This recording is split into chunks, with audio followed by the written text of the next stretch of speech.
themselves amidst all of the chaos happening. It's a good read. Co-authored that with Andrew Nevin and some other top consultants from PwC. So if you check my Twitter page at Roof of the Fire, you'll see the link to Roving Heights. And from the 18th of November, you'll be able to get a hard copy at any Roving Heights bookstore. Today, on Circumspection Series, I'm going to be talking to you about how you are a stumbling block to your own victory. A lot of people do not know that they are stumbling blocks to their own victory. Or you do not realize that you can be a stumbling block to your own victory in life. Because you see, there are many things God has designed for you that is already there for you to achieve. But your lack of understanding and knowledge can be a big stumbling block. The Bible says, my people perish. Why? Because they lack knowledge. And when you lack knowledge, there is no how you can achieve some things God has set for you in a speedy manner. So most times, you are your own stumbling block to your own progress. But you blame others. Really?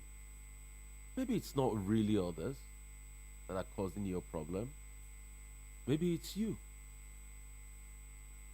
So the big question you should ask yourself is, how? The very first way that you are your own stumbling block to your own victory is your lack of belief. There are some people that never believe anything good can come out of your life. If you don't believe anything good can come out of your life, then I can tell you that you are 80% well on your way not to achieving anything. And let me tell you the way life works. The moment you don't believe that anything good can come out of your life, life starts to give you every reason for excuse. Everything starts to work in favor of your frustration. So the very first step is you must believe.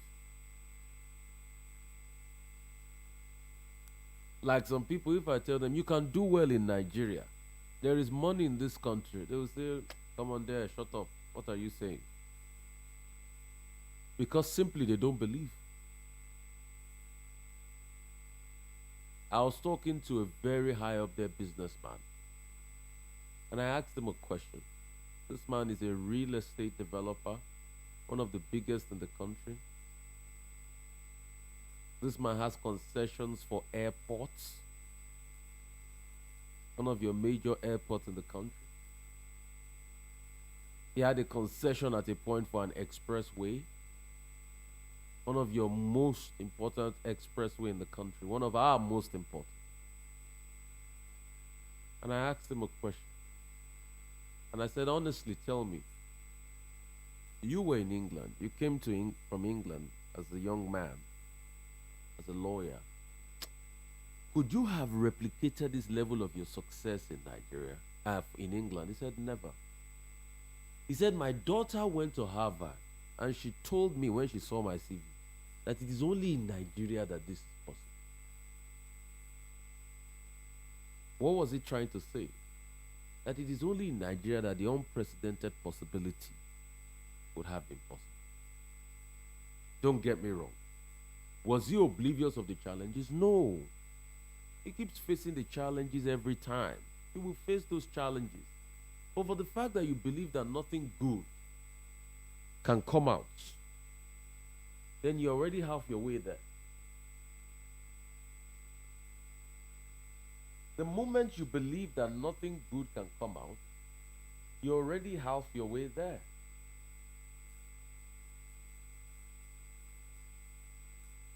So, the truth is, nobody is going to come make you understand these things except you trying to understand them yourself.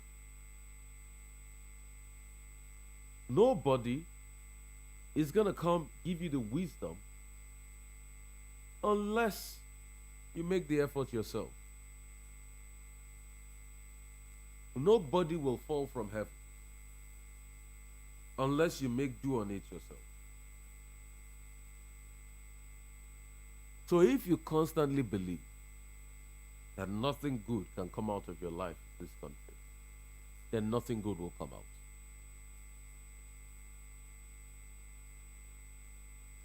So I think the first thing is maybe you should change your perspective and your belief system.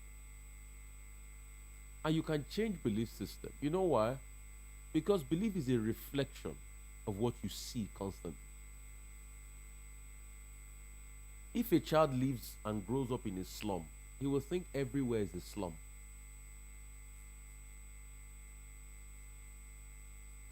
And if a child grows up in luxury, he'll think everything he sees is luxury. But how do you get the mindset of a slum to think luxury? It's by showing that mindset that luxury is possible.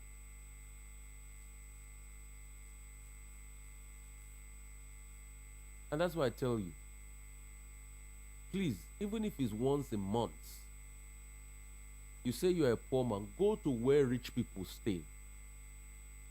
Go to big hotels. Even if it's a bottle of soft drink you can afford, sit there. Look at them. Look at how they talk. Look at how they do things.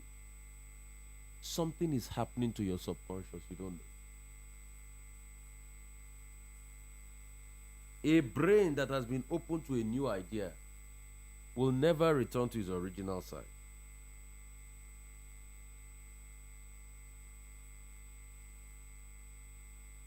Something starts to happen to your subconscious the day you start to have cerebral minglings with your possibility.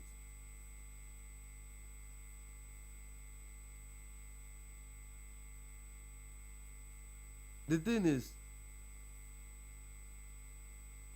a lot of you don't mingle with the right people. You think everything is impossible because you still take out time to mingle with people that have your warped kind of ideas, and you think possibility will come. Things don't happen that way. Behind every move, there's an element of a mover. Behind every mental shift, there's an element of a mental acceleration. So if you don't believe it, then you can't see it. And it's the law of association.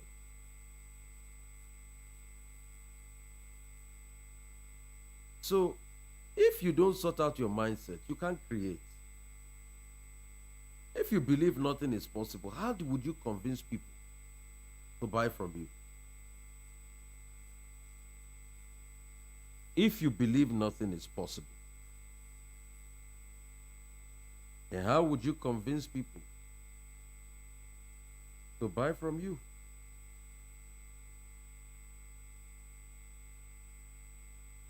The way you believe in possibility is the way possibility will come to you. The way you believe in impossibility is the way impossibility will come to you. You cannot think possibility and impossibility will dominate your life. It's just a matter of time. It is the product of your thought process that will germinate.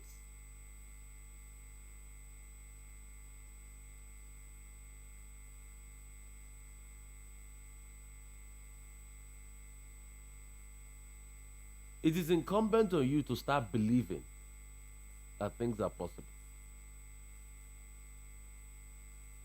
The second thing that blocks your path to success is that you don't understand the times. The Bible talks prominently about the sons of Issachar. And it said they understood the time.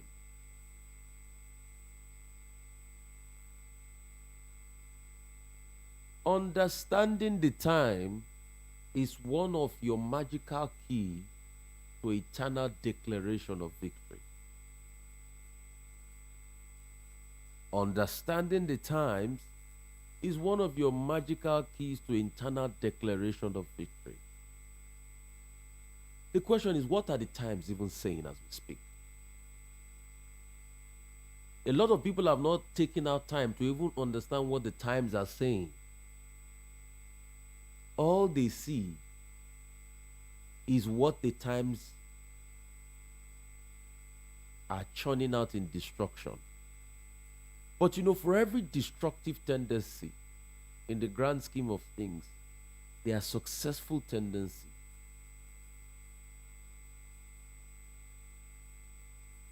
I was also talking to somebody that told me one of the most important lessons. A billionaire businessman. He said, Rufai, in an inflation economy, liquidity is your most important asset.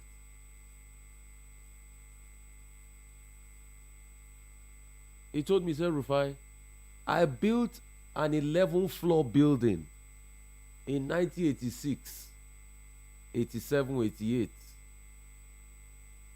for 19 million naira. 11 floors on Lagos Island. But today, that 19 million naira cannot even buy me generator that we used to power it. He said, what does that tell you?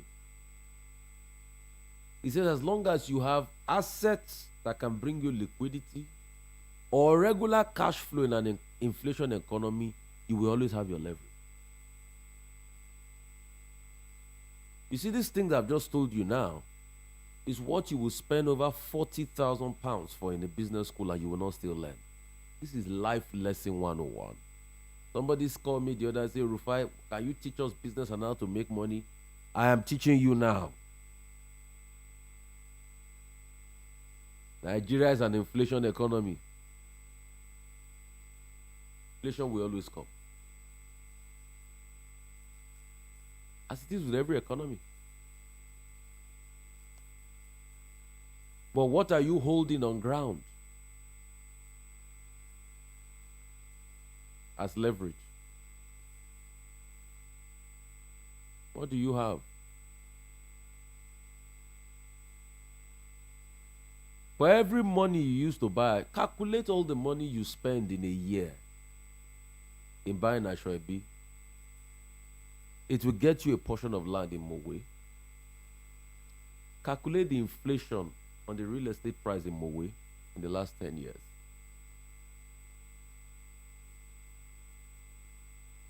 So rather than have Ashwebi, which is good, but you can't buy Ashwebi for everybody's party.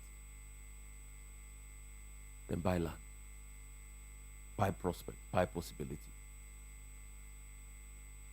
Because see, the question is not that you don't have money. The question is that too many people eat their seed. It's a very powerful message.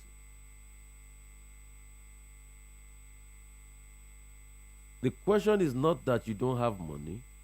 It is that too many people eat their seed. Your seed must have come to you one way or the other without you knowing. What did you do with it?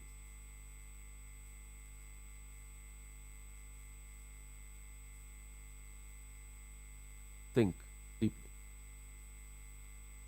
Think.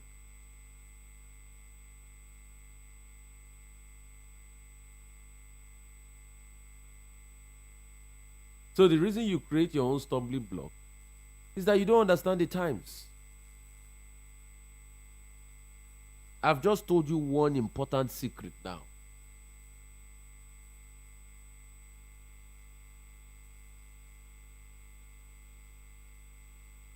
Hold value, be it in real estate. A lot of people are selling their homes for cheap. People will still need homes in this country. Buy as much as you can if you have the leverage. And your home might not necessarily be a home. Your home might be going to talk to somebody close to you in a land close to you. Do partnership.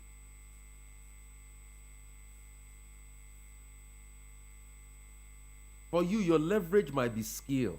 Go and learn the skill.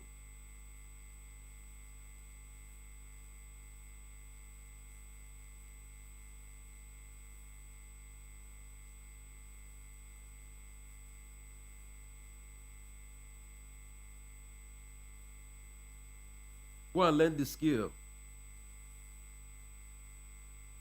For you, your leverage might be learning a new language. Go and learn the new language. What are the times saying? I will not be the one to explain what it. If you want a personal lecture, what these times are saying, you will book a session with me. It will be worth a lot of money. My time. But with all these hints I've been giving you, open your eyes. Bible says the sons of Issachar understood the times. If you understand the time, you will quit complaining. As people are shouting, there's a casting down. There's a lifting up going up in this society.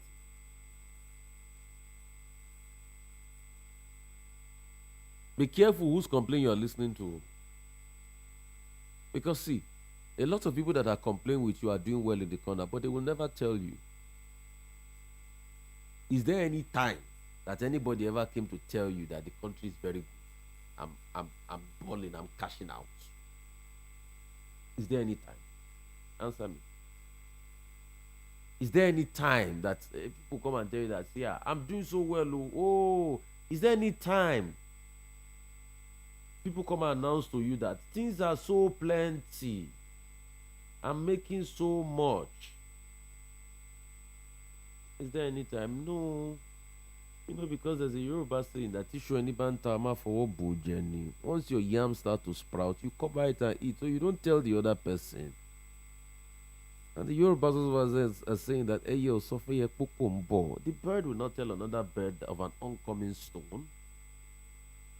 That's why you need to understand the time. The problem is you are not understanding the times. So the time is timing out. You know what I mean when I say the time is timing out on you? People are doing well in the times and you are looking.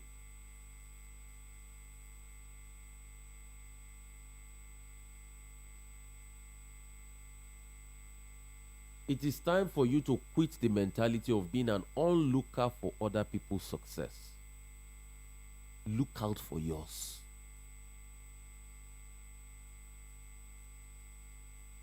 You see, this message I can preach it for a whole month. If you want me to preach it till the end of November, let me know.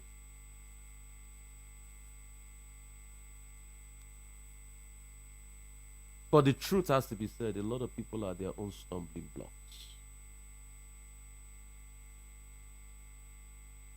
So when people complain of a recession, it means that there's a recess to around a new level of growth. Yes, that's what it means. Because after a recession, there's a boom. So it is not for you to cry over a recession. It is you to anticipate a new level of boom that a recess currently happening.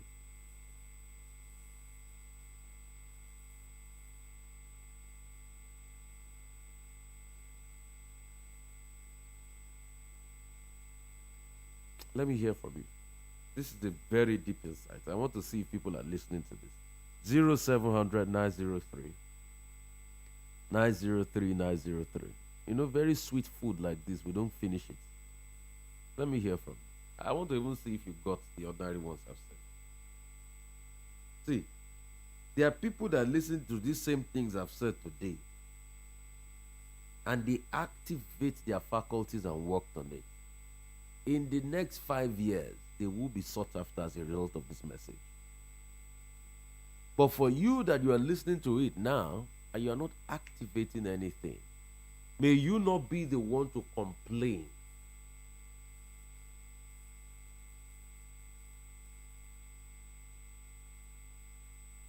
Okay, somebody's. Hello, how are you?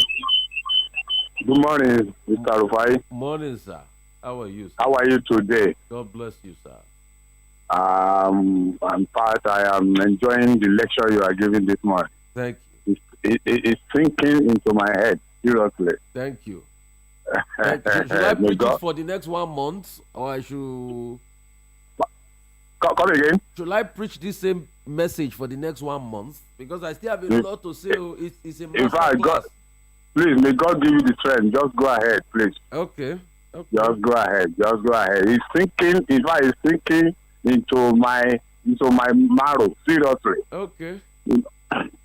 So, my question I just want to ask is. Yeah. I am about 60 years old. Yes. And I've made some mistakes in the past. Yes. Which has made me to be where I am now. Yes. And where I am now, it's not comfortable at all. When I say not comfortable, somebody has seen money before and you have made mistakes, money is not flowing, you have traveled, you come back, Now, my question is there still hope that somebody of such can still come back? There's hope. Plenty hope for you, sir. Thank you very much. Can I ask you something? What do you have in your hands? What products? What gift do you have? Go and use it. Okay. You used to hear this popular restaurant. Yeah. The one that says chicken KFC. Colonel Sanders started at age older than you, and he became a multi-millionaire from the business. Go and use what's in your hands. Okay. You will face difficulties, but difficulties are an affirmation that your dreams are real. Okay. So, in fact, you are too young at the age of 60 to start dreaming. You are too young. You are just a 60-year-old man. Start again. Okay, sir. Yes. Okay, sir. Yes. Okay, sir. Please, your personal, your number, your private number. My is email. It on your... My email is irufaioseni@gmail.com. That's my email. Okay. Yeah. No problem. Yes. Thank you. I'll get in touch with you more, sir. Thank you. God bless you. Thank you. As you go ahead, God will continue to open more ways for you. Thank you so much. Thank you so much. Thank you. You can't listen to this show. We just started close to Yam. We don't make millionaires. We are here to make millionaires. We want to reset your mental faculty. Hello, bless you. Hello, sir. Good morning. Morning. God bless you. I need to my brother from another mother. Thank you for your good work. Thank you so much, man. Is this message sinking in? Are you getting something? Hope I will come and celebrate with you soon. Oh. You're already celebrating. I need to talk to you in private anyway. Okay. The truth is, our people, their brain has been looted by the political realm and the church. They've taught them in the church to believe that God will always, the only way God can bless them is to wake one person who has been hard working somewhere to pay money into the account. They are not ready. Then two, when somebody gives testimony, they should come and sow seed of money. Since when has money become a seed? If I understand seed very well, it is something you plant on the soil and it germinates. Yes.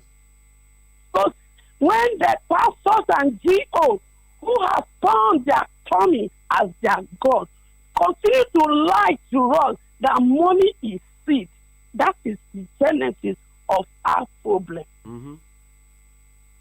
And they know that what they are telling is pure lie. It is not natural. Therefore, so our people have to unlearn that from their brain, that is not the root of success according to the scripture and according to nature and laws of nations. So what do I define as breakthrough or success? Opportunity that makes preparation. Simple.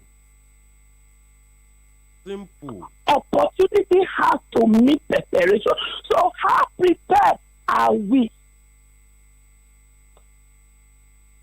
God has given every one of us talent. And it is your talent that makes you success. How many of us have discovered our talent? Salary does not give financial success. Salary is just like a seed that you need to just go and do and use it and invest for that talent God has given to each one of us. Then we will have the financial breakthrough we talk about.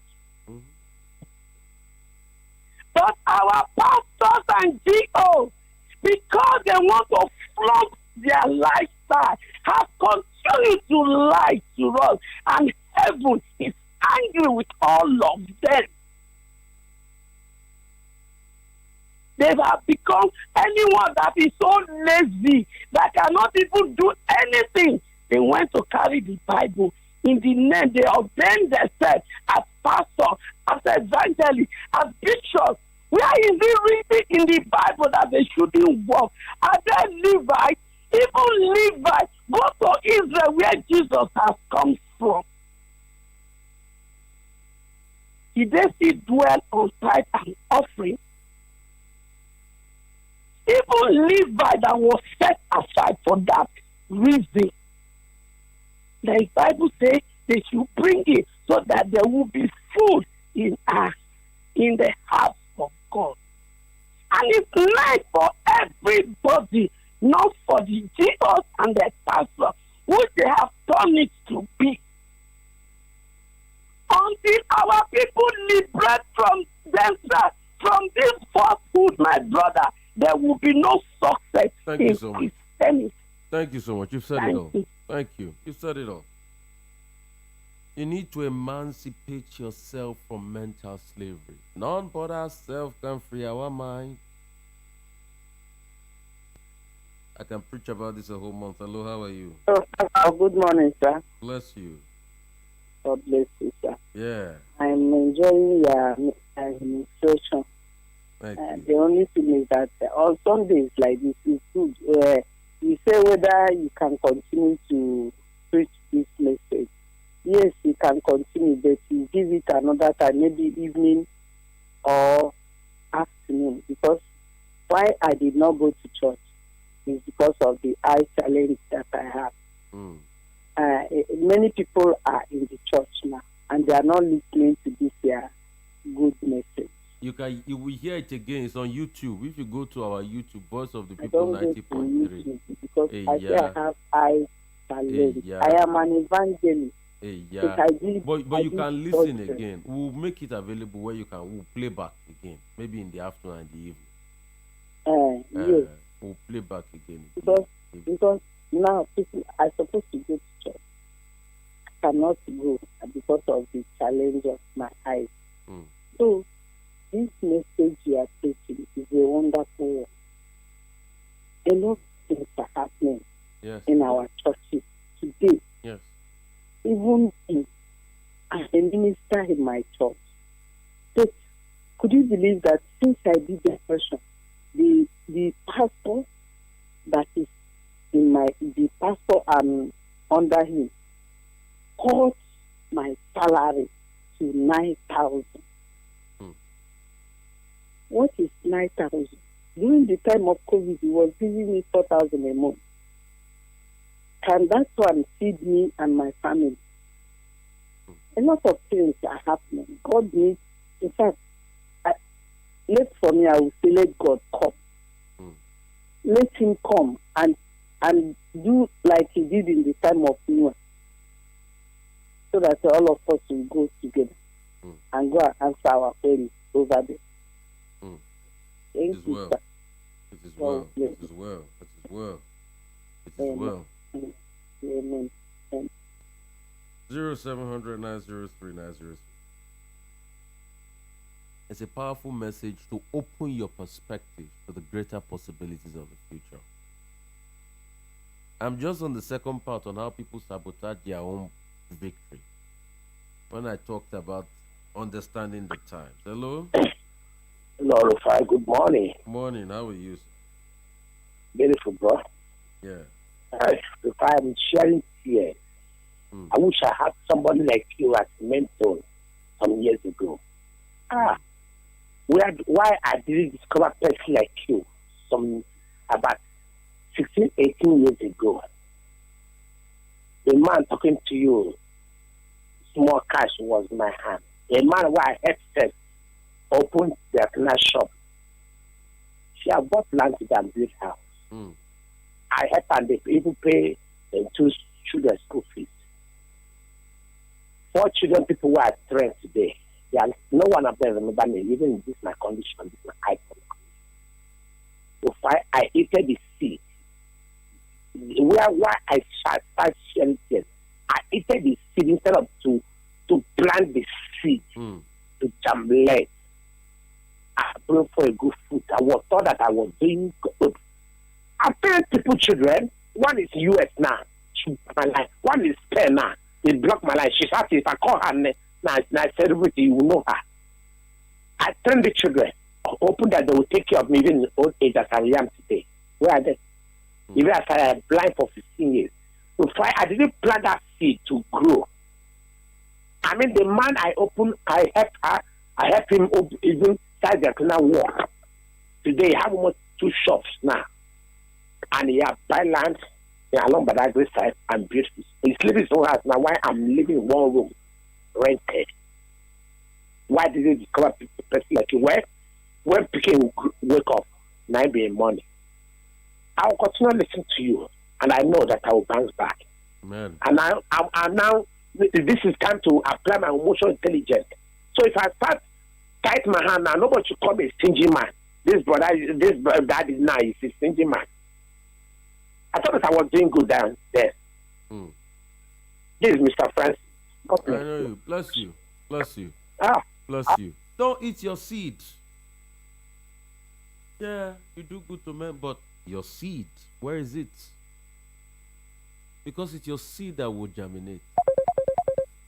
There are a lot of people that their seed is in that ashwabi. Their seed is in bottle of champagne. That's where their seeds are. Hello, how are you? From London? Hi. Yeah. Hi. Good morning. Morning. Where are you calling from? I'm calling from Sierra Leone, DC too. I'm calling from Sierra Leone at the moment. Oh, Sierra Leone. Okay. Great to have you. Yeah. Rufai, I am one of the person that really appreciate you because you have given the voice of the voiceless. When we see the truthful people, people doesn't believe in Nigeria anymore. I don't blame them. But when we see the truthful people, we have to speak it. We have to let them know that yes, there's people who don't like the evil that is going in that country. We know them when we see them. But there's something that caught my eyes to call. I appreciate you once more again for bringing out this good idea for people to, vomit their anger. Because anything that everybody is saying about Nigeria now is anger. The accumulation anger that the politicians have put the indigenes and the country into turmoil at the same time. And they are watching the country now trying to explode, which is going to explode. There is no remedy about it. Because they all know what they are doing. Whereby a court will give a judgment, and one or two people will say no. What is the essence of a country if there is no a law? If there is no law in a country, the country has become a banana, even more than a banana republic. So that is where we find ourselves. Okay. But let me say something here. Somebody that called you and says that he was angry about his money was cut, and then he's referring about Church of 18. that he wanted God to come and do it the way he do it in Noah time. My brother, as you are hearing my voice, there is nothing like God. The God you are seeing today is just like you, a human being. There's nothing like God. God is not coming nowhere. No, don't let nobody deceive you. All these pastors deceive you that God is coming. God is not coming nowhere. No, there is God. You are the God we are. Say again, Rufai? There is God. Okay, I won't argue with you. That is your own belief. There is God. But God comes and he reigns in the affairs of man. Okay. For my own part, I believe that human being is the God we are seeing today. There is God. Because human being is God we are seeing today. No. Because I don't believe there is God. Because if there is God, why is he watching all this treatment against the poor people? Why is he watching all these big men stealing from poor people and no repercussion? There is God. Okay. I do appreciate you. That is your own opinion. But for me, I will never believe there is God. And there is nothing like God.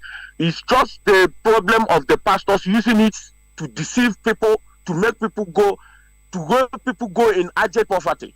The Western world today does not believe in God. They do everything on their own. Because if they start waiting for God, there will never be railway. God will never come to build railway for them. God will never build aircraft. If they keep believing in God, when Africa say God, they will never manufacture something that will take tons and tons of. Let me step in here. Enough. Yeah. There is God. Don't blame God for your own problems and the problems of your leadership. Don't blame God for people that collect money from politicians and vote for them. Don't blame God for the lack of ingenuity of your people. There is God. All right? I just want you to get that clear. And God is not the reason from your problem. In fact, he has given you all. But he's saying, take the initiative in your hands. That's what he's saying. Because everybody blames God. And they say there's no God. No. There is God. But it is you as a person that's not taking the initiative. And you blame God. There is God. Because you said people are suffering. But the same people have the power in their hands. But do they come out to vote? Do they? Do they come out to do what is necessary? Do they speak against evil when they see it? The same bad people, don't they support them because of the money they want to collect from them? My brother, God is not the reason for your problem. When you take your life in your hands and you use the capacity he has given you, then your life will change. It's not about God here. God is in heaven and he's giving you everything. He's giving you a breath, he's giving you life. It is not God that says you should vote in leaders that are not accountable. It is not God that says you should vote in leaders. 2023 is coming now. You will not come out and vote. You will blame God afterwards, Abi. There is God. There is God. But please, I am giving you this empowerment to wake up your mind. Emancipate your mind from mental slavery. Hello, how are you? My man. Great to have you. You are blessed. You are blessed. You are blessed. Almighty God, the mighty, alive, yesterday, today, and tomorrow. Forevermore. People when alive is no more. Almighty God is still there. Yes. Omnipotent design. Yes. Is the one. Is Yes. the one. Yes. Ibare baba, Ibare, ìníwé ìyá Júdà tẹrẹrẹ kárí ayé gbogbo ìdílé Jésù. Ìgbàrẹ ọmọ yíká ọ̀tún moríkà òsì o, alágbádá iná àwọn aláwọ̀ tẹ́lẹ̀ orin. Oṣù bàrẹ̀rẹ̀ o, oṣù bàrẹ̀rẹ̀ o, ọba tá ò rí, tá a rí iṣẹ́ ọwọ́ rẹ̀. Oṣù bàrẹ̀rẹ̀ o. Ọba tá ò rí, tá a rí iṣẹ́ ọwọ́ rẹ̀, òṣùbà rẹ̀ rè o, òyígíyigì o, alágbàwí ẹ̀dá, alákòóso ọ̀run ẹ̀yin máa ló lógo jùlọ. ẹ̀yin ló tóbi bẹ́ẹ̀ni. ẹ̀yin ló tóbi jùlọ. Jésù. gbogbo ayé àti ọ̀run ẹ̀yin ló tóbi jùlọ. Jésù. Almighty God is there. I believe in this. Look, we've been programmed. Our mind has been programmed. Yes. It depends how you program your mind. Yeah. If you program your mind as not good in Nigeria, that's your own. It will not be good for you in Nigeria if you program your mind that it not be good. And in this same Nigeria, people are making billions and they don't steal government money. And sun is shining every day. Rain is falling at the right time. People sow seeds and germinate. Bring out good flowers. And hey, look at the ocean. Look at the sea. Everything. The fish. Yes, people to recognize God. Fish, we give praising, and the birds, we keep on giving praising to Almighty God. If the human being fail to do that, fish will do that. Yes, sir. How about the ants will do that? Even the tree move left and right, giving praise to the Almighty God. To me, if you say something fine, you know, please, I want to do 1+1. How much it takes to travel out of this country to London or to America? It's close to 1 million now. How many millions? Please, just please. Close to 1 million or more than a million. 1 million? Close to it's 1 more million. than a million. Okay, let's say 1 million. That 1 million, if I put that million to some praise, to see that money, sow that seed of that money to buy something, I know before 2 years you turn out to be something for me. Yes. I have somebody who traveled this country. He was thrown back. He can't come home. He's in the north right now. He cannot come back here to Lagos here. He's ashamed. And he's so sell everything he has to travel this country. He can't come back. He's ready to stay. He's ready to die in north than to come back to Lagos. So once you that much, you go and buy just a land somewhere. And look, it's always what you would think. To me, well, like what someone called that he heard somebody and you not see the return. No, I'm not. You not do something for someone to give you return. Do something. Never expect if I do something for someone, you expect that person to pay you back. You be there till daybreak. Mm-hmm. Do something for prosperity. Do serving. Look like you are serving humanity. God that created you will be there for you. He will surely pay you back. Your Bible say, "Mo ṣoore kò gbé mi, ó lọ́wọ́ kò àbò sínú ni." It is good. It is paid to do good. Do it. Even in the Bible, the someone sow a seed that follow with Kono Bideli. He do a lot of farming. Not all germinate. The few one that went to the good land, it becomes thousands. So that's it. So me now, I'm an experience of this now. I'll cancel my program in November. I'm ready to do it again. Hello? I'm with you. I can't do it. It will come up November because I made a big mistake. I depend on people to make it work for me. I never put on my Almighty God that God do this for me. Those who I rely on disappoint me. All of them. But I still keep my pieces. I'm still going to do it. It may not happen this November anymore. But I'm going to my God will surprise. Yes. Very soon I'm going to give another date for that. And so shall it be. And we support you. I never feel bad. I never feel bad that it's not happening. No, I feel great that a time will come that we do it. Yes. I will do it. You keep moving. It will be done. Yes. It will be Yes. done. God bless you. Keep up the good job. God bless Thank you so much. Thank you so much. There is God. Stop blaming God for all your problems. He's not the reason for your problems. He has given you ear, mouth, everything. Everything. Everything. He has put you in a great country. Yes, there's bad leadership.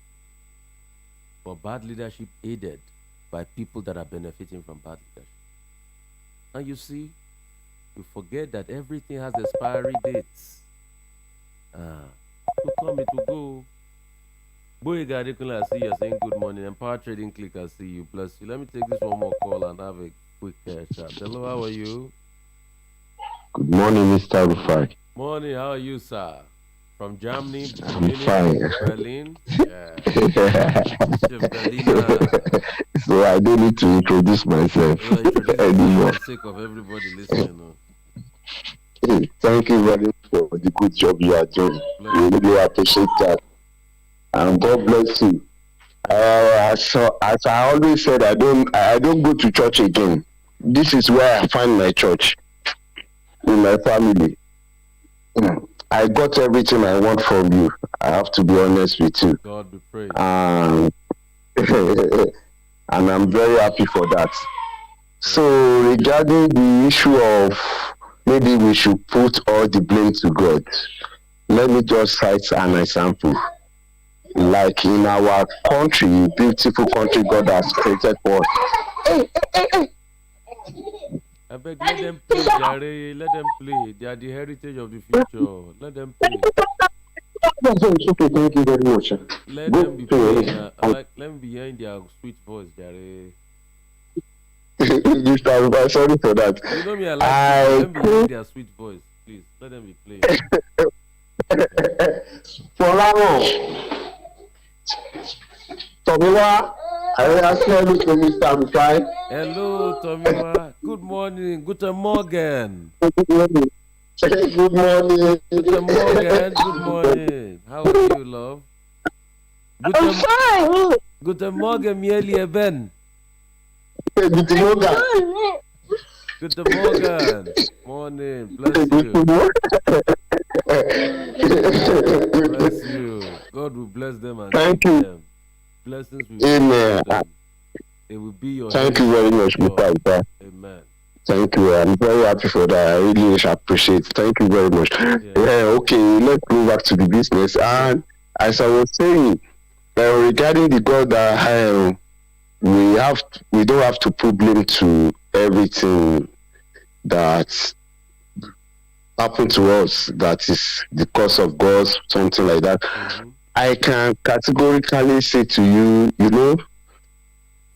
the way things are going, like in our beautiful country in Nigeria, as I said before, God has already given us everything we have. Yeah. It is not God that will say to you that I'm working with Mr. Rufai, and when it is time for you to pay me my salary, and you have the money with you, God will not come down to say, Mr. Rufai, I have to pay Mr. Adekunle his salary. It is your duty to pay me salary. So I don't need to pray for that. There are some prayer we don't need to do. We don't need to pray for food. We don't need to pray for clothes. We don't need to pray for shelter. This is all what God has given us. So I don't really want to go into details. So the most important thing is that thank you very much for everything. I really appreciate and thank you so much. Best of life. Thank you so Whatever much. you lay your hand on shall be prospered in Jesus' name. We are looking for the beautiful wife too. It will happen. Me too. I'm waiting on God. It will happen. God will do it. Thank You you have so to, much. Bless by you. God's grace, I wish you all the best, my brother. Love you too. Bye bye. Thank you so much. My regards to your children. Like, don't get your PVC and vote in 2023. Like, don't get people and convince them to vote whoever your choice is or their choices, and you blame God in 2023. Yeah, it's God. Don't worry. God will put food on your table. God will put rice in your mouth. God will boil rice on fire for you. Miracle will boil rice on fire for you. We put it in your mouth. Like, don't get your PVC. Like, don't vote. Like, don't vote on election day and blame God again in 2023. As well. Hello. Good morning, Rufai. Bless you, sir. Okay, I just want to thank you for the good work you're doing, and Thank you so much. and I pray that God will keep blessing you and more. For someone that said there is no God and he doesn't believe in God, I pray that the person will God will lighten his eyes of understanding to know there is God, and God cannot come down to do everything for us. Amen. Oh. God cannot come down to vote for us. Yes. Oh. God cannot come down to there is God. And nobody will say there is no God. It's only a fool that will say there is no God. And I believe that whoever that is saying there is no God should listen and keep listening to this program. He will understand that there is God. Thank you and God bless you. Thank you so much. Thank you so much. This radio station is a reflection of what God is. And I feel proud of it every time. Because I'm proud of it. Because I remember when nobody gave us a chance. And I'm proud of being part of this family, to have started this radio station in about 2 months. And you say there's no God? And look at the impact it's made. Well, less than a year, we kicked off in May, June. And look at the impact. The third largest following on YouTube all over the country. I've been so hear me. In a radio station of just less than how many months? May, June, July, August, September, October. 6 months.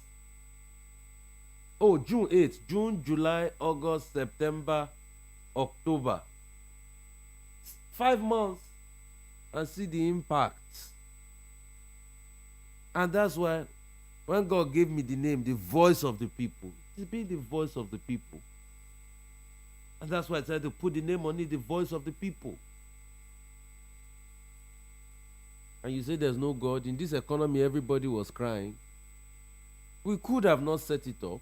We could have just been looking, but we wanted to create a change. I particularly wanted really that we address the concerns of the people, and that's why you see the team, everybody working hard. This is a testament of what God can do. Are there challenges? Yes. But a man that celebrates his challenges too much will not have time to celebrate his victories. That's one thing I've learned in life. Has it been a good year for me? It's been a tough year for me. I lost the love of my life. I lost my dad. I'm still in grief as I speak. I'm still depressed from grief. But does that end? No. Because you need to forge on, and the prospect of God in your life is certain. And the possibilities are immense. Do I feel happy? No. Do I cry most? I still cry in grief. I miss my father so much. But I say, okay, God has given me people, millions of people listening to me via very platform. How can't I consolidate the work of God and honor my father? That's why I instituted the engineer M.A. Oseni and Christy Oseni, my father and my mother, poetry prize. And that's why I want to build a center in their honor in Odogu, to still impact people in my village. Because you see, our life is a life of impactation. I could have packed up shop and shut down for the year because my father passed. It's been a stressful year for me. But we forge, we move. And those are the possibilities we look for the future.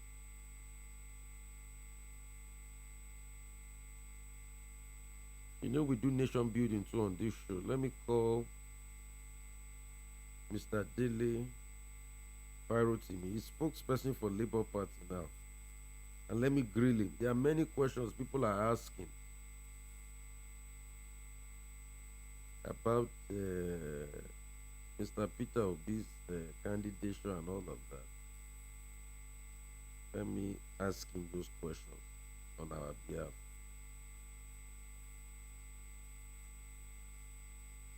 So you can call us in. Majoko, good evening here. Okay, that's very great. Thank you.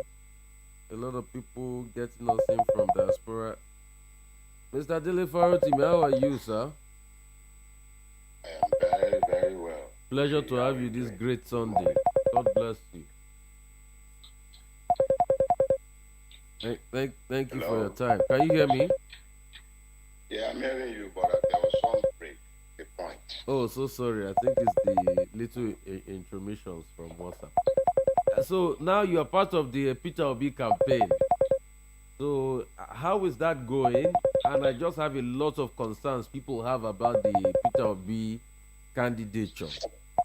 So these are some of the things the opposition said. So the last interview that was had on Arise TV, people were calling out your candidate or mentioning the fact that he studied money managing and market managing in Harvard. Can you give some clarity on that before we now go to other things people say and the issues? Because we have to cover all sides. Well, I guess in my new role as a campaign spokesperson, I'm expected to have every information on every issue involving Mr. Peter Obi. Yeah. But I must be sincere with you. The question you've asked of me, I'm completely at a loss as to what you're asking about because I'm not briefed on it. And in all honesty, you know me enough to know that if I know, I'll tell you I know. This one, I don't know. I haven't read up on it. I'm not briefed No, on it. it was I don't during know an exactly interview he what that had with controversy me is and about. Dr. Abati on Arise TV. And there was a point people in the your people in the opposition caught and said he studied money marketing and market management or something in Harvard, and they are calling him now that it's a lie. That he says a The lot of man things. might, look, That's what they are saying. let me just say this. As I have said already, speaking to the specifics, I am not briefed on it. But let me answer the question. When it comes to political opponents calling out somebody for saying, oh, I did this, when he might not have done exactly that, it is possible that there is a plausible explanation. It might be a slip of tongue. Did the man attend a particular school? That is material. Those are the areas where you begin to speak to the specificity of whether the man has told an outright lie, such as I went to GCI, Ibadan, for instance, or St. Paul, our lawyer, which does not exist. Those are separate issues. A man might make a slip of tongue. I don't know, and I'm not saying that is what it is. Mr. Peter Obi, or if I'm briefed in, I'll be better placed to answer your question with specificity. But I am saying that a man making a slip of tongue, which is most likely what it would be, and a man telling an outright lie about a non-existent name, Yoruba says that it is okay for everybody to talk about reducing the price of the laundry. It is not fitting in the mouth of the bedwetter. I am saying categorically that lies of any sort not be acceptable in public discourse. But for somebody whose pedigree is unknown, whose provenance is unknown, whose names are unknown, to even presume, or a supporter of such a person to presume to be calling another person a liar, the very existence of the person is a lie. And the person who presumes to call another a liar, it does not lie in their mouth. I am not excusing lies. Let's get that clear. If Mr. Peter Obi has made a slip or he told a lie, I am not aware. But I'm saying to you that the man might make mistakes in relation to facts when he's giving them, or maybe he models up some figures. That is completely human. You can ask the person to then explain himself, or you ask further questions related to it as a specific. Just as you have raised it now, the man is not somebody who is running away from the press. He has never run away from the press. He's somebody that is press friendly. These same questions could still be put to him at any one of the several press interventions that he has allowed himself to be put through. How many times have you seen any of the other candidates, major candidates, that is coming into your space to allow himself to brief? If he has made an error, establish it. Okay. But for somebody coming from the Jagaban camp or an Atiku camp pointing fingers at a Peter Obi to call him a liar, come on. We're talking about people who are soiled from top to bottom, pointing at a man who might have a stain. It is only because your shirt is clean that a stain might show. It doesn't lie in their mouth. Let's interrogate the issue and establish the fact. Okay. But none of those who have the mouth to be asking those kinds of questions. Okay, Mr. Dele Farotimi, we bring all the issues forward. It's a campaign season, both the sleaze and the news and the important issues. I understand. Let's also talk about Mr. Peter Obi's manifesto is not yet out, and a lot of people are raising, lots of word about that. What's happening to that manifesto? Because there's nothing to really interrogate you by. Thank you very much. I remember that up until the point when I made up my mind to support Mr. Peter Obi, I was in the public space asking these very same questions of him. Where is your manifesto? What is the plan? I asked this question and I didn't ask them I was out in public asking these questions. Now, I became satisfied when I became privy portions of that manifesto. I read it. So I know that one exists, and I can assure Nigerians that one will be released, I'm sure, in the coming days. But let us first of all understand that the key reason why Nigerians are demanding to see Mr. Peter Obi's manifesto is because they know they can take him at his word.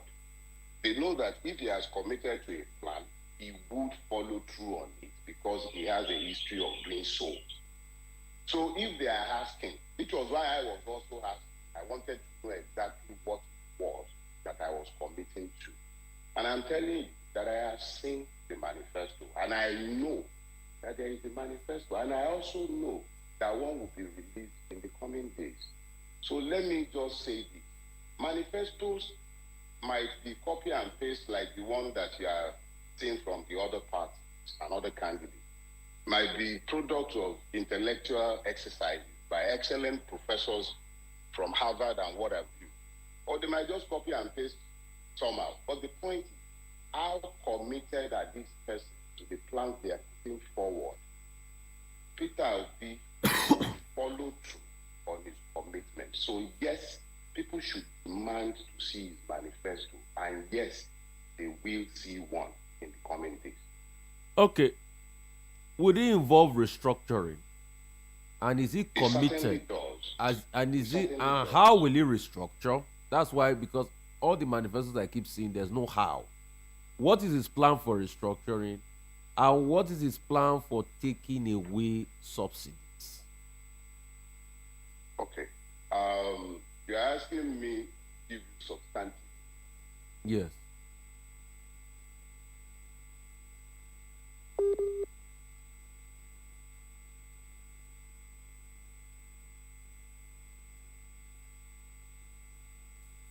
Hello? Oh, sorry.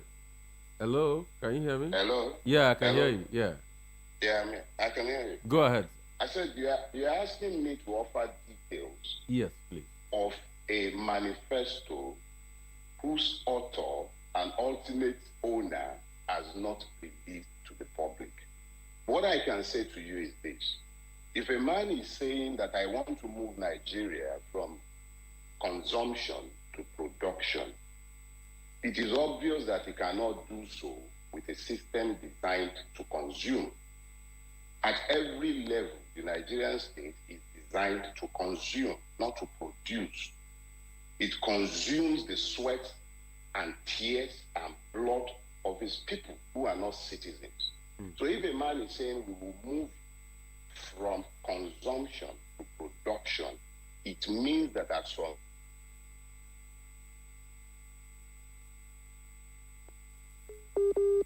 Hello.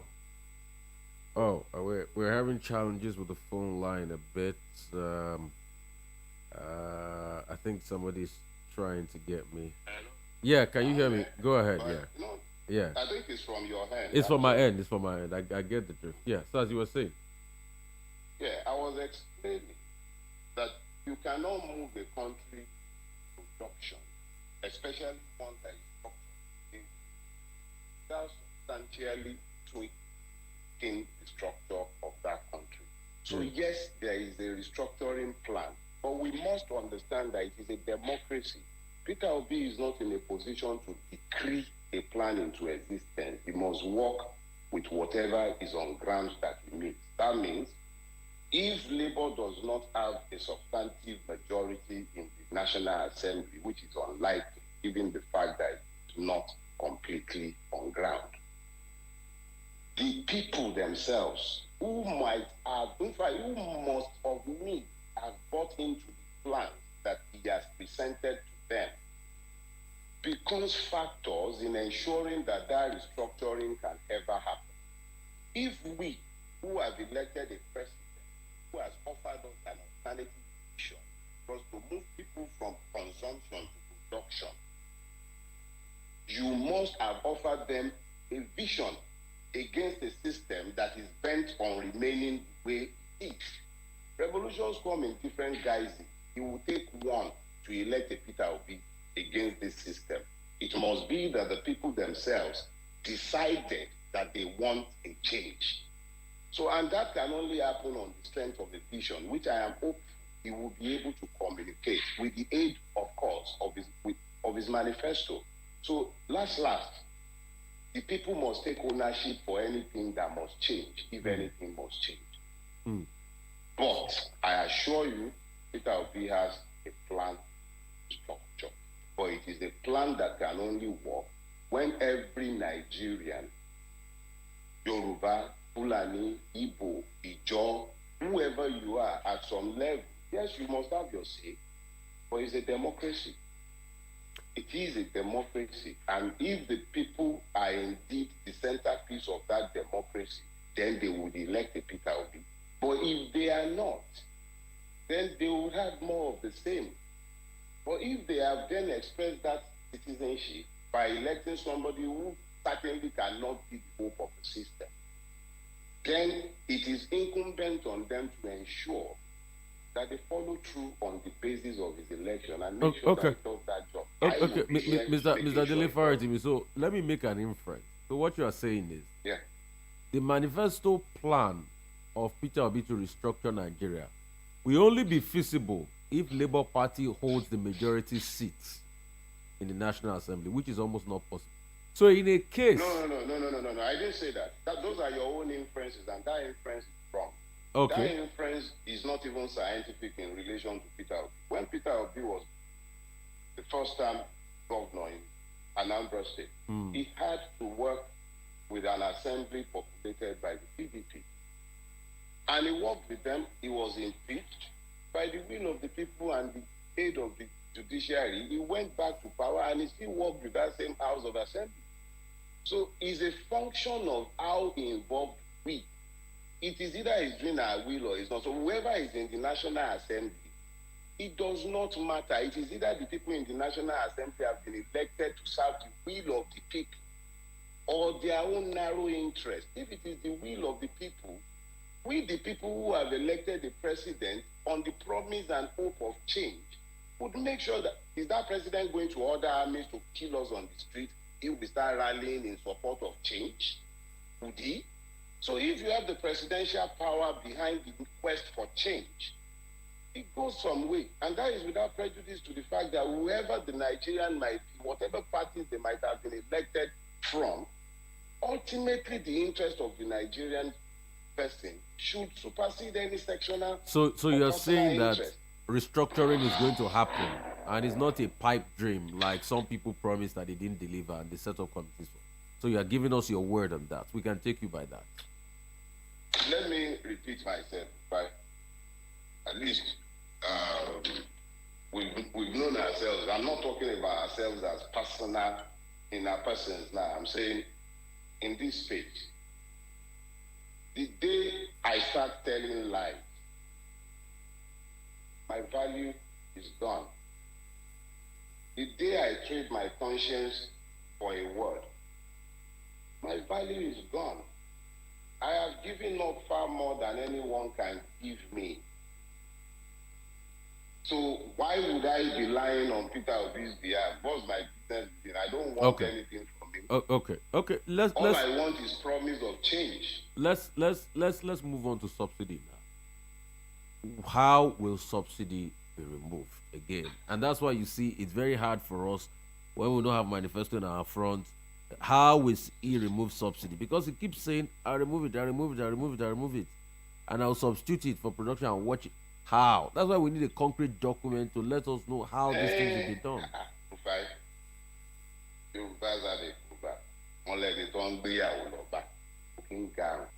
The person onto whom the bride is being brought, the groom who is awaiting his bride, doesn't go peeping out of the window. He's coming into his own.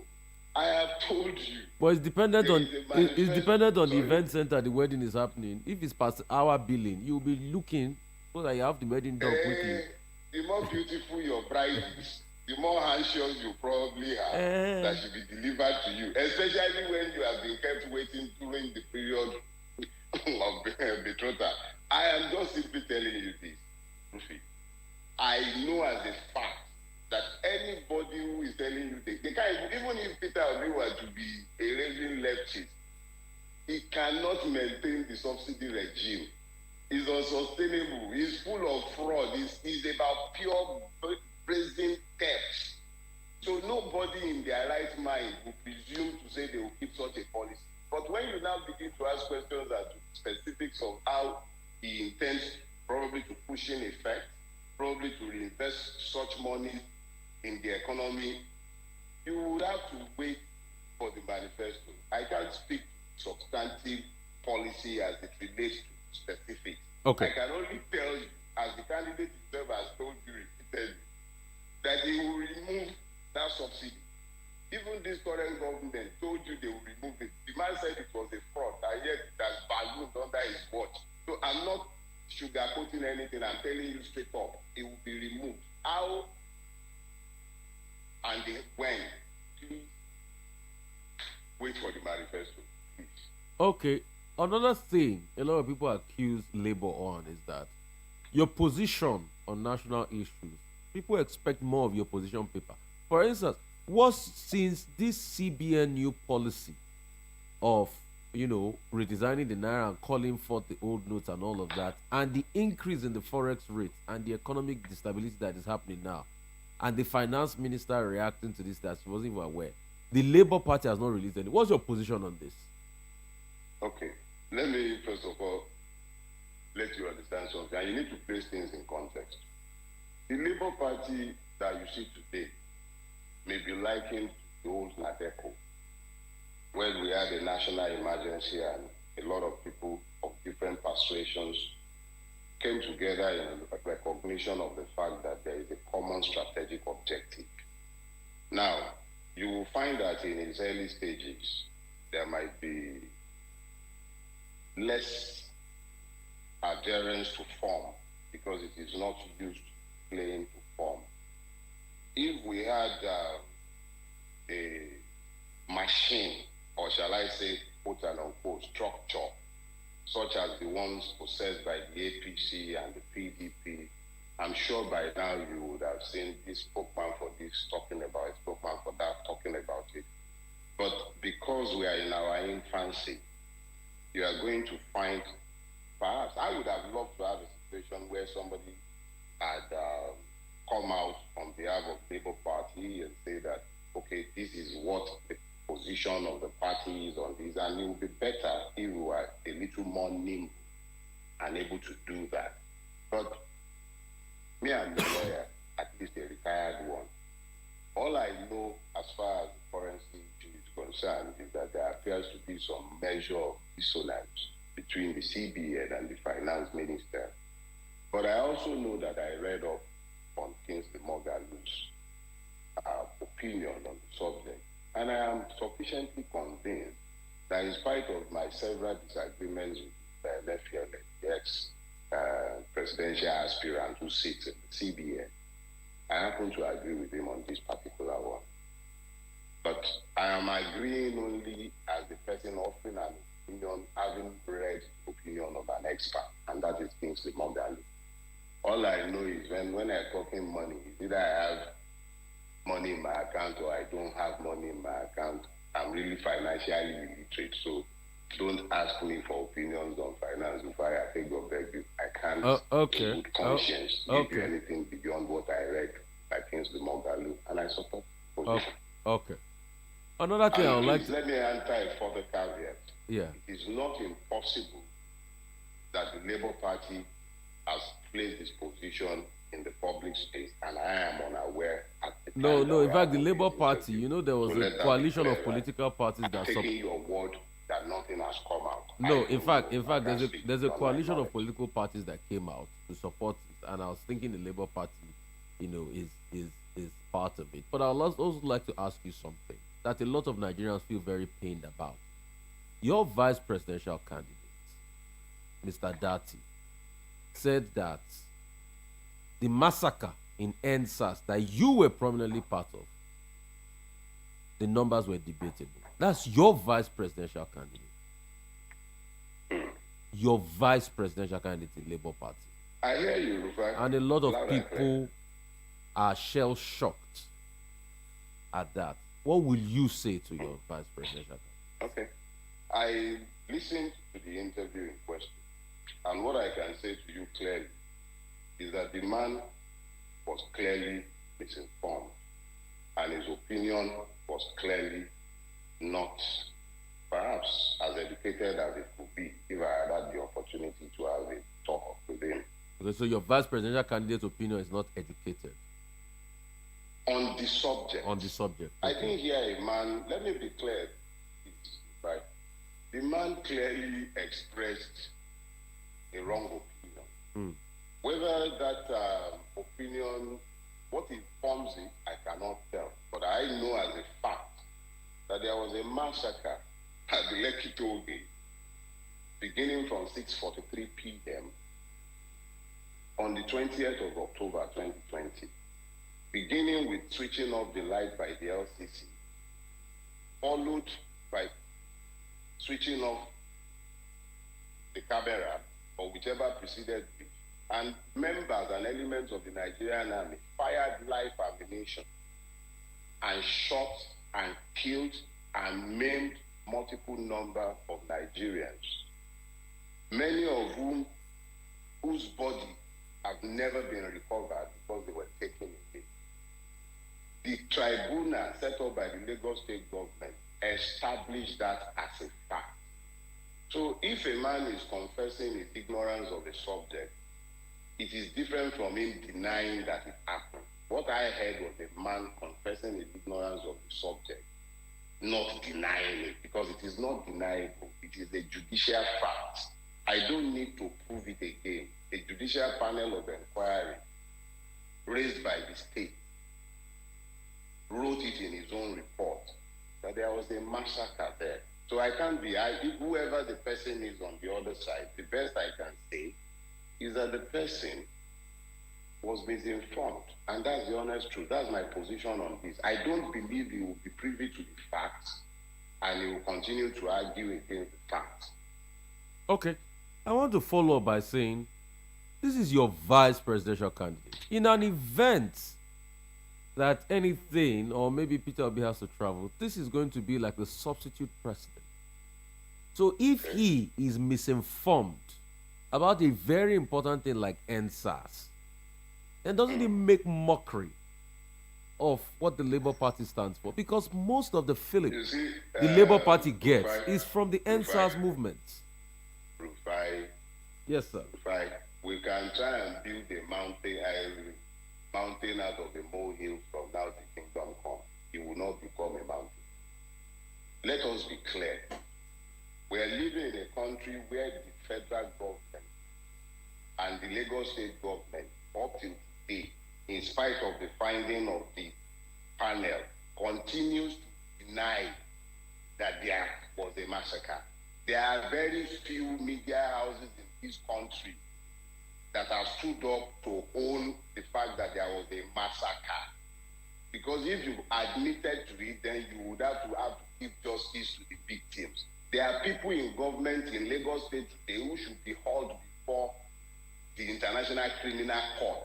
I am explaining to you that in the midst of all that obfuscation of the truth, the institutional stonewalling and gaslighting, it is very possible for a man who has not been privy to the report to buy the official lines, which is what the majority of even most of those who will be listening on this program, there are still people, substantial numbers, in spite of the fact that this has been established, who will still tell you there was no massacre.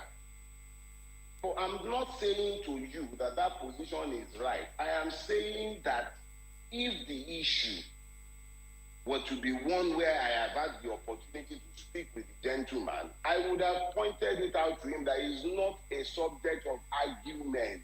When something is established in law, in fact and in truth, that is no longer something over which you argue unless you are insane. Give the man some credit. Don't let's build any mountain out of any molehill here. There is nothing to build. Somebody was confessing ignorance of the subject based on the public lies freely told even by the Nigerian press. Let's tell ourselves But this but truth. but And but you but, and but I Mr. know it. Mr. Farotimi is not I'm just not somebody. sorry. He's a vice presidential candidate of a Labour Party and a movement that pretty much was an offshoot of a lot of people that felt disgruntled with You NSAS. can. He's not excusable in this. That's what a lot of people are saying, and that's why a lot of You're your not own hearing party me. people You're not are hearing irate. If you have Mr. Datti, and I'm sure unlike some people who are running away from these studios, if you have him in your studio, based on the clear indication he must have received on the subject by now, ask him the question and see whether he will deny it again.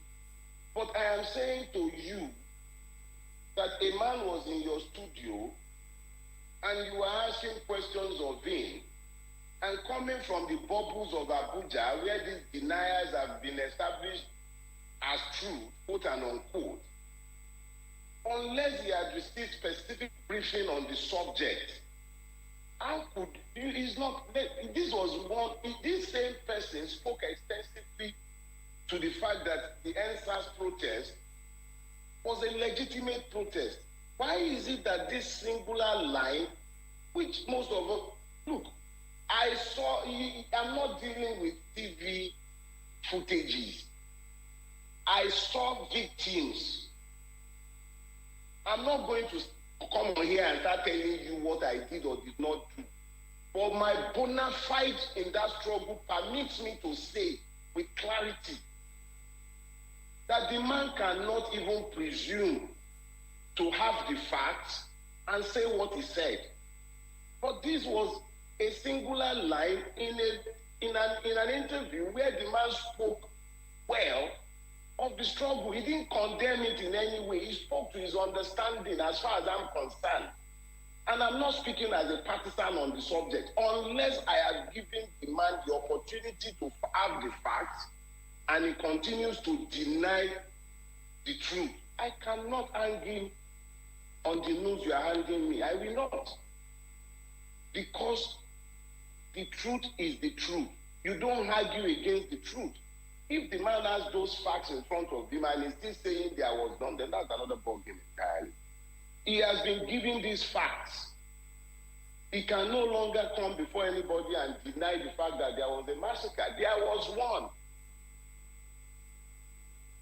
Okay. I don't want to belabor the issue, but I'm sure Let's belabor it. Let's belabor it. You want us. I enjoy the pun too. You want us to. No pun intended, anyway. Let's move to other issues. Let's move to the state of insecurity. And that's why I'm also going to, call out your party and say by now, and like you stated before, you're just cobbling things together. You should be able to have a bureau that responds to things. Take, for instance, the alert and the threats. Coming out. Abuja is on tenterhooks now. What is the thinking of the Labour Party as regards the situation of security? I asked your candidate that question. He said, and his response, if you put a gun to my head, I wouldn't tell you what I'll do.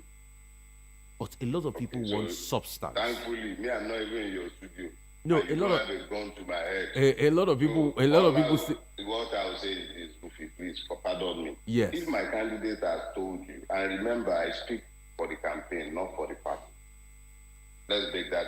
Let's distinct. At least that's my own understanding, because I'm not a member of the Labour Party. I'm a member of Afenifere, which is supporting Peter Obi. That was the point of entry. Okay, so you are from Afenifere that is supporting Peter Obi. Campaign spokesperson. Okay. One of 6 campaign spokesperson. That campaign exists within the Labour Party, but as I've used, if you remember, I used the Nadeco analogy. We have common purpose. There's common purpose. Save this country from itself. So there are several tendencies working together in the hope that we might be able to save this country. Now, when the candidate himself has told you that if you put a gun to my head, I will not answer, that should suggest to you that, yes, the man has a plan. But of course, you don't come on national TV to announce a security plan unless you are playing to the gallery. These are security issues. The bulk of the problems we have security-wise, and this is where I'm offering you my own personal opinion, and it should be the opinion of any thinking being. No, but others talked about it. Tinubu, for instance, said he was going to set up like a little group that was going to fight insurgency. I mean, they were clear on their security plan. Sorry. Rufai. Yeah. This is part of where we all need to make certain clear distinctions.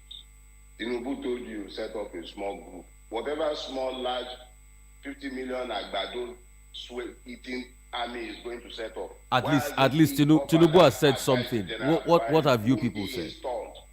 So people can be talking emptily. It doesn't make any difference at the end of the day. The man says, I won't talk. Because most of them, what is the ones who have been talking, what have they done? They talked and talked and talked and talked. In 2015, you would have thought that Butron was coming to Aso Rock. Nigeria was going to be saved. It's a general that was coming. And he talked and talked and talked and talked and Tinubu talked and talked. All of them were busy talking, yakking up and down the place like a pack of hyena. What good did he do at the end of the day? Where are we today? The candidate says, I'm not talking because I'm not a security person or expert, but I know that the terrorism in Nigeria is largely state mollycoddled and sponsored.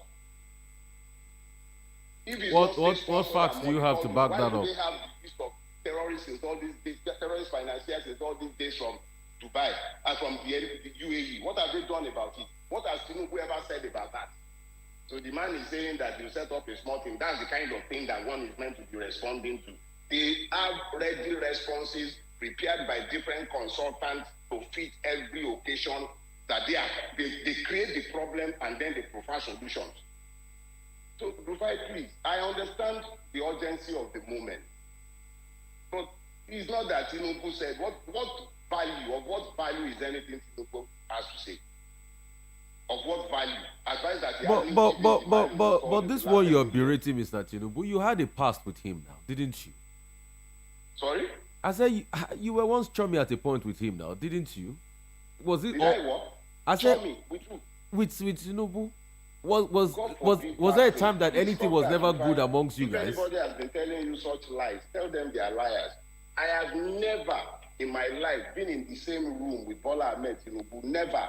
Not once in my life. I have never been in the same room with him. I have never taken a single contract from any government entity in my entire life.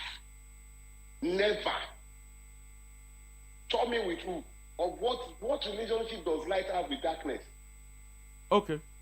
I'll also like to ask you.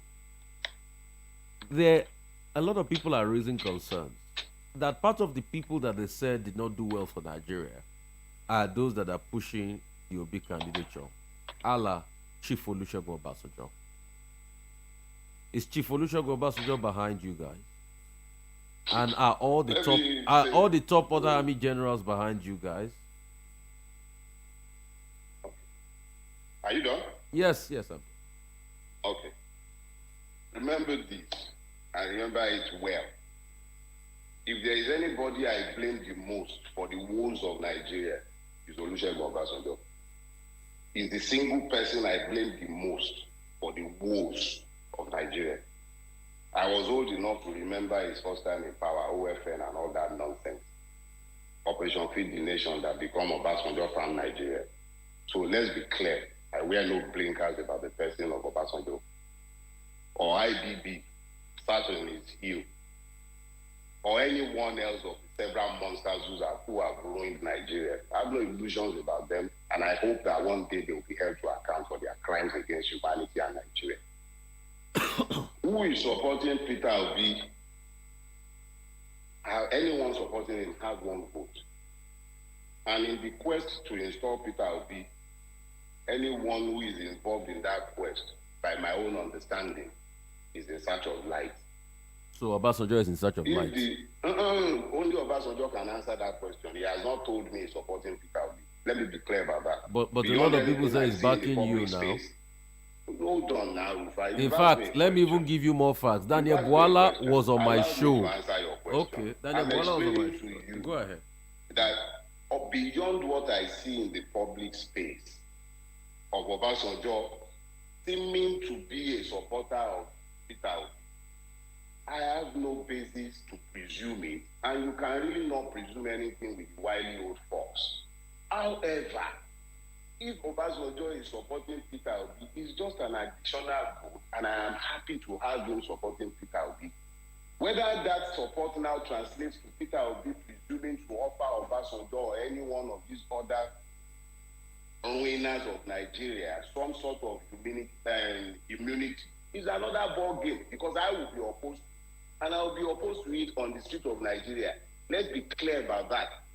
I don't know, and I don't believe that any president is going to be able to stop a people who are coming to their home from asking questions of these people. But that is another ball game for another day. That is not for me to say, and I don't believe that any deals were cut with anybody. I don't know. But me, I have no problem with Obasanjo. So now, if in a case if he's supporting Peter Obi, does it mean that you will have a light spot to forgive him for all you? Sorry? Does it mean you might have a light spot to forgive him for what he has done before? Now that he's supporting your man. You are not hearing me, Rufai. Let me say this again. I am a man who has the capacity to compartmentalize issues. Obasanjo, as I have said, is the one person I hold most singularly responsible for the ruination of Nigeria. That is my belief. And I have stated it in writing, and I've said so severally. That he is supporting Peter Obi, that's a transactional moment in a window. It doesn't absolve him of any of the many crimes that I have accused him of. So I am not suggesting that his support for Peter Obi has suddenly canonized him and he has become something. I am not that simple in my thinking. It's not happening. Okay. A lot of people are saying Patrick Oko, for instance, because we have lots of people in diaspora, Patrick Oko, Mushidi Idowu, Harrison Charles, Adegboye Adekunle, loads of people, Ajayi Boy, messages here and there. Patrick Oko is saying that shouldn't Datti just apologize for that NSAS statement he made? You see, frankly, I don't know. Like I've said, I think this issue is even coming to the point now where it might be necessary to have, because if you're saying somebody should apologize, it must come after contrition. The person must have come to the knowledge of what they did wrong. I am assuring you that I will do my best to personally reach out to Dr. Datti. Yeah, talk to him. He's a man of reason. Yeah. No, I'm serious. I'll try my best to reach out to him. Let him clean up his statement once he has come to the knowledge of the facts. Whether that comes with an apology or a withdrawal of any portion of his statement, that will be entirely up to him to determine as a person. But I'm not sure that he would have the facts and will continue to have these arguments. It's not possible. You can't argue against the facts. Okay. If it's white, it's white. If Okay. it's black, it's black. Okay, let's talk some other stuff now. You guys kicked off in Nasarawa yesterday. Where else are you going to be campaigning? And you're campaigning vis-a-vis the calls by some people to, tamper down the campaign based on the security issue. What's your take on all of this? Well, I know there is a full list of campaign destinations that would have been available to me if I knew that I was going to spend the day with you, with Labour Party, But I honestly don't have that list in front of me. That is to stick to where is the next spot. I think now that I am suddenly going to be speaking for other persons beyond myself and it's not just my opinion, I'll make sure that I have this kind of facts readily available to me when I'm coming into interviews such as this. But I regret to say that I don't have it. However, when it comes to the subject of security and the suspension of campaign as a result of the insecurity, I'll just say that every aspect of Nigerian life have been affected by insecurity. Our people to whom we presume to be campaigning are also persons whose daily lives are affected by the insecurity. I am sure that the objective realities on the ground in relation to each campaign venue would to a very large extent determine whether campaigns will be held or not held. But I must say that if politicians are afraid to campaign, if the state is incapable of providing security to the point that even the very basis of the democratic experiment, which is the interaction between the ruled and the would-be rulers, is impossible to have. If you can't have that interaction, of what use, exactly how do you then get to the point of an effective electoral choice? More so, we're in a space where not everybody has access to net or TV. Even when they have, not everybody would have power. The media is not as pervasive as it could be. So it's not like people are going to be able to get their information directly from the media.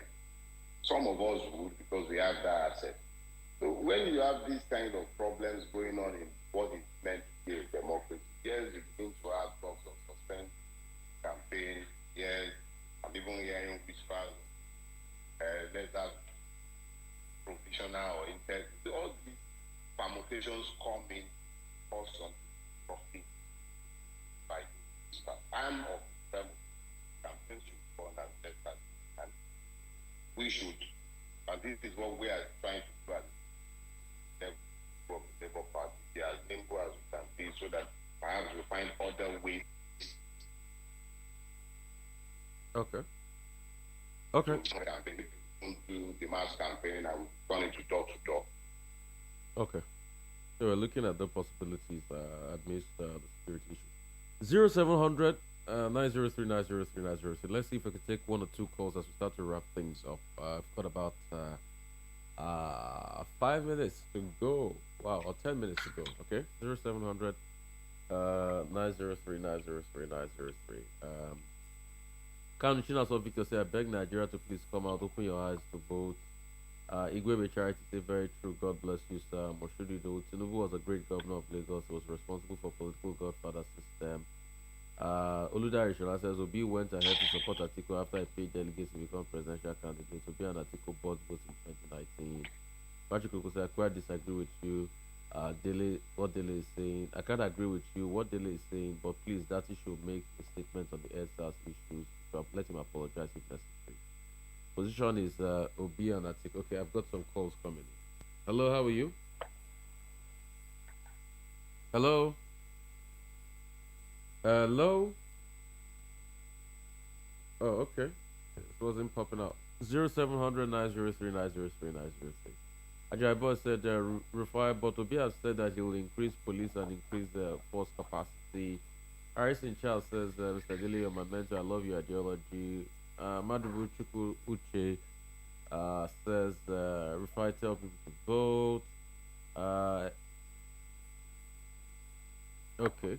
Somebody says, Shola Darius says, if this man can sound like this, Nigeria is finished. The whole Dele is covering up for incompetence and failure. I'm sure that's based on the Datti statement. Hello, how are you?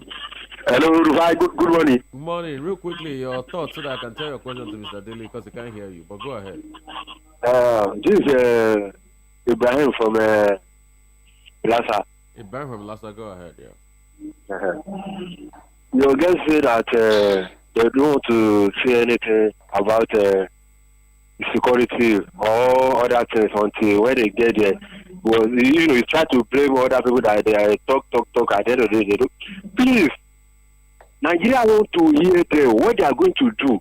And again, especially on subsidy. Hello? I'm with you. What they are going to do about subsidy, they should tell Nigeria.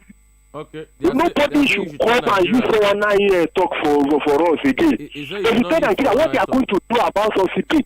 You know whether they will get there now and say, we are not saying anything about it. I will tell you that we are going to do something about it. They should let Nigeria know.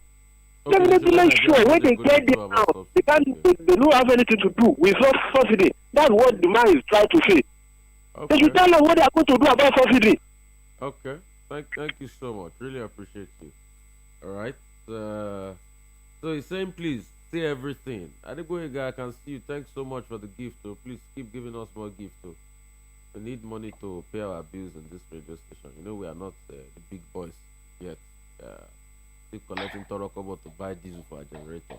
So, Mr. Dele, what do you say to that question? You should say everything. That's not the one that they will use bread to eat your soup. You know what I mean? You see, our people have an innate trust for politicians, and yes, it is quite legitimate in the face of the realities that we have lived with for the last 23 years. So they have every right to this skepticism. But at some level, we're going to have to take a leap of faith.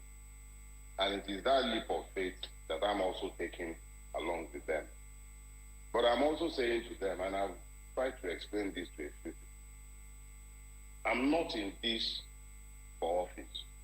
I'm in this as much as the voters as well. Wow. In the hope so in the case he wins and he gives you office, you will not take, Abi? I'm not taking. Ogami, you are saying it on record now. You will not take. Hold on 1 second. Hear me and hear me well. Oh, yeah. I'm on record saying that it's clear that the 1999 Constitution is a fraud. How can I now hold myself to an oath to preserve that Constitution? I can never ever take an office that will require me to swear an oath of allegiance to the Nigerian Constitution. It is a fraud. So hear me and put it on record. Take it to the bank. I will never accept an office under the administration unless that office is specifically designed to destroy the 1999 Constitution and it does not require me to sign to an oath to keep it. Do you understand me clearly? Yes. So let's be clear, I'm not in this looking for any form of gratification. I gave up more than anyone can give me. So if Peter Obi fails to keep his words, I'll probably be the first person on the street with my placard. And I'll dare him to order my mother, the way Buhari, aided by Tinubu and Jide Sanwo-Olu, ordered the mothers at the toll gate. Let's be clear about that. I'm not in this to get anything. I have no interest. Are we clear? Okay. So my people out there, let them be hearing and hear it clearly. I'm as much in this on account of hope as all of them. I'm not in this looking for anything. I want nothing. Nothing. Okay. Are we clear? So that we are not worrying ourselves about whether Dele is. I'm not interested in anything. I want nothing. Okay. Not a problem. Thank you so much for your time because we need to go now. And we're waiting for the manifesto this week so that, we'll still come back here and we'll interrogate you. And anytime, brother. And I'll try to see if I can interview. And thank you so much for leading me. I'll try to see if I can interview your governorship candidate in Lagos. I mean, what's your take on him? Real quickly, in less than 20 seconds. I'll put it this way. I've met the gentleman, and he's a complete gentleman. And anything that takes us away from the crime family that currently rules Lagos with a coherent plan for giving power to the people and bettering their lot is better than what we have right now. Okay. You essentially have a crime family capturing a state and determining the future of everyone. Now that franchise is seeking to extend its powers across the country. Okay. That is intolerable. Okay, Mr. Dele Farotimi. Thank you so much for your time. We'll interview your governorship candidates as we will do for other governorship candidates right here. Thank you guys so much. Really, really appreciate it. Thank you. Thank you. Bless you so much. All right. Somebody is saying, is there any account you can pay money to the VOP? Yeah, so we'll look for the account. We'll put it across there. Yemi, please, you put our accounts there. We're just starting this and it's a movement for free media. We're not making all the money. We need to pay our bills and all of that. And also support us with your adverts and all of that. So somebody will put an account there. Or you can just pay via YouTube, anything. Adegwega, thanks so much for your donation of money there so that we can all, yes, how can people make financial account? Yes, we'll give you an account, please. We'll give you an account. It's really important. We need people to support what we're doing here, so that we can get it up all the ground. It's just like they say, salt money, pepper money. That's what we put together to put this up there. And hopefully, to start to get real advertising revenue. But one thing you can be sure of, I'm here with the editorial quality. It will be fair, it will be balanced, and it will give everybody a chance. And, we're just trying to build something, and this is just one of our iterations. Many more will still come. We'll still do many things in other space and media to give people a chance, and just to make donations to us. But thank you guys, everybody. Bless you all, bless you all, bless you all. That's the show to eat today. Bless you.